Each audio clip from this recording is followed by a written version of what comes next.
Back in here on In My Own Words, the podcast, Touchdown Alabama Magazine. Yours truly, Stephen Smith, live here from Tuscaloosa, Alabama, discussing one Scott Cochran.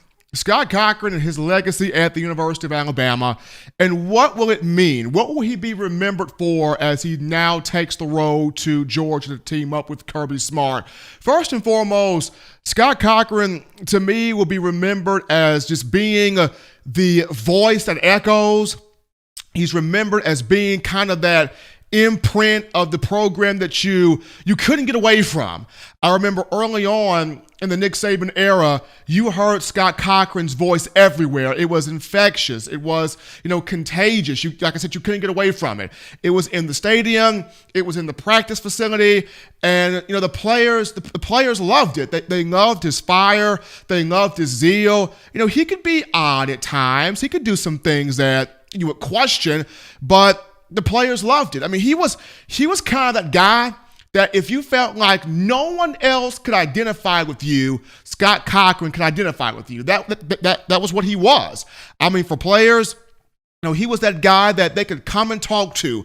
For former players, he was that guy that they would come home and visit. He was one of the first guys that, they felt like they had to come home to see Scott Cochran. So he served the role as not just a coach, but a big brother to some, an uncle to some, a father figure to some. He was more than just a coach for a lot of young men that came from various backgrounds, but all coming for one goal: to be successful at the University of Alabama.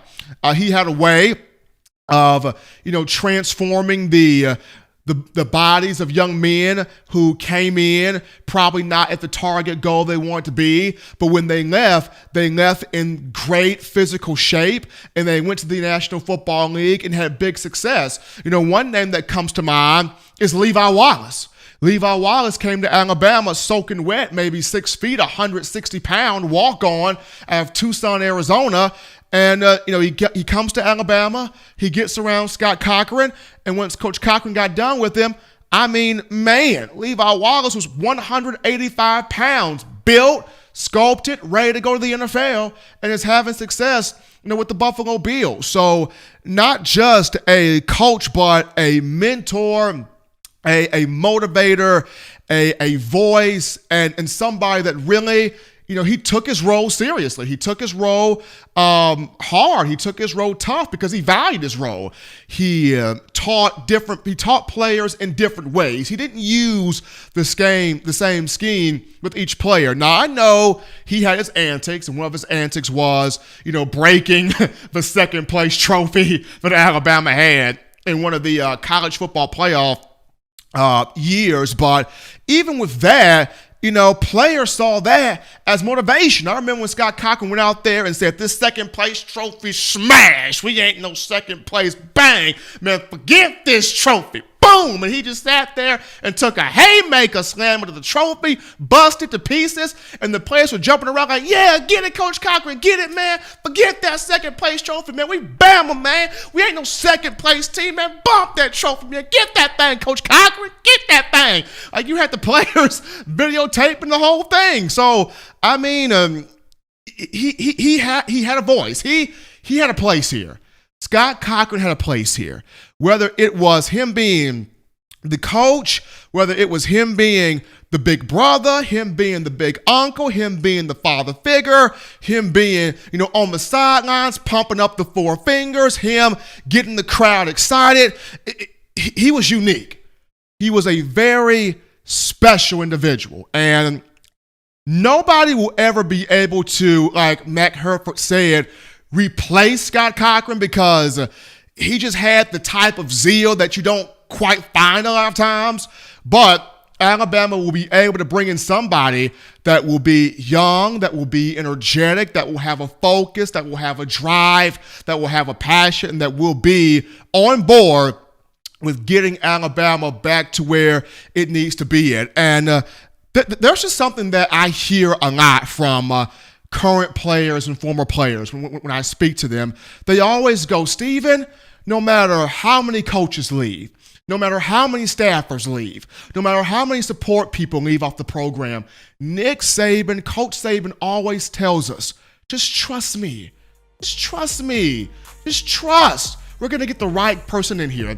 Just trust I am going to do the best thing needed for this program. And Nick Saban, once again, is looking at the fans and looking at the program going, guys, just trust me. Scott Cochran will be missed, but Nick Saban always thinking forward in terms of the game. But as always, ladies and gentlemen, you want to get the best in news, notes, information, and coverage on your Crimson Tide. You want to be the envy of your friends. You want to be in the know. You do this by downloading the Touchdown Alabama Magazine app, and it's simple. You can get this app from your iPhone App Store if you're rocking Team Apple, Google Play Store if you have the Android phone. We have your podcast options for you, whether it's iTunes or Apple Podcasts, Spotify, Stitcher, Google Play, TuneIn Radio, Overcast.fm, iHeartRadio. We have you covered. If the good Lord sees fit, folks, I will be back on Friday, TGIF, baby, to continue the conversation known as Tide football. But as always, my favorite three things. Husbands, I shouldn't have to tell you this no more. You see them wives? Love them, hug on them, kiss them. Wives, shouldn't have to tell you this. Them husbands, they work hard. They put that bread on the table. Love them husbands now. Children, still that school night. Get that homework done. You get your 3 hearty meals a day, your 3 great laughs a day. Till next time, folks, I'm yours truly, Stephen M. Smith. This is in my own words.